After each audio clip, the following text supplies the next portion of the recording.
വെഞ്ഞാറമൂട് കൂട്ടക്കൊലക്കേസ് പ്രതി അഫാന്റെ മാതാവ് ഷെമിയുടെ ആരോഗ്യനില തൃപ്തികരമെന്ന് Gokulam medical college doctor Kiran Rajagopal. നിലവിൽ അവർക്ക് ബോധം വന്നിട്ടുണ്ട്, സംസാരിക്കുന്നുണ്ടെന്നും ബന്ധുക്കളെയൊക്കെ അന്വേഷിക്കുന്നുണ്ടെന്നും ഡോക്ടർ മാധ്യമങ്ങളോട് പറഞ്ഞു.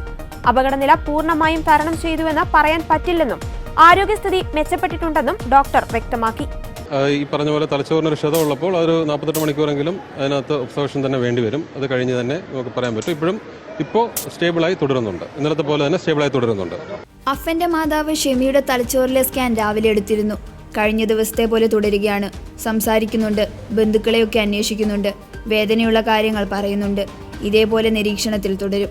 നിലവിൽ ആരോഗ്യനില തൃപ്തികരമാണെന്നും 48 മണിക്കൂറിന് ശേഷം ഒരു സ്കാൻ കൂടി ചെയ്യേണ്ടതുണ്ടെന്നും അതിനുശേഷം കൂടുതൽ വിവരങ്ങൾ നൽകാമെന്നും ഡോക്ടർ കിരൺ രാജഗോപാൽ പറഞ്ഞു.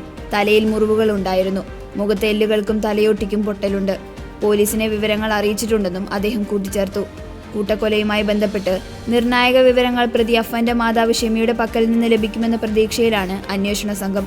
സംഭവവുമായി ബന്ധപ്പെട്ട് നിലവിൽ ജീവിച്ചിരിക്കുന്നത് 2 പേർ മാത്രമാണ്. അതിലൊന്ന് പ്രതി അഫനാണ്, മറ്റൊന്ന് പ്രതിയുടെ മാതാവാണ്. വലിയ സാമ്പത്തിക ബാധ്യത കണക്കിലെടുത്ത് എല്ലാവരും ആത്മഹത്യ ചെയ്യാനുള്ള തീരുമാനമെന്നായിരുന്നു പ്രതിയുടെ മൊഴിയിലൊന്ന്. ഇതിലൊക്കെ കൂടുതൽ വ്യക്തത വരേണ്ടതുണ്ട്. ചികിത്സയിൽ കഴിയുന്ന ഷെമിയുടെ മൊഴിയെടുത്തതിന് ശേഷം മാത്രമേ ഇതിൽ വ്യക്തത വരൂ.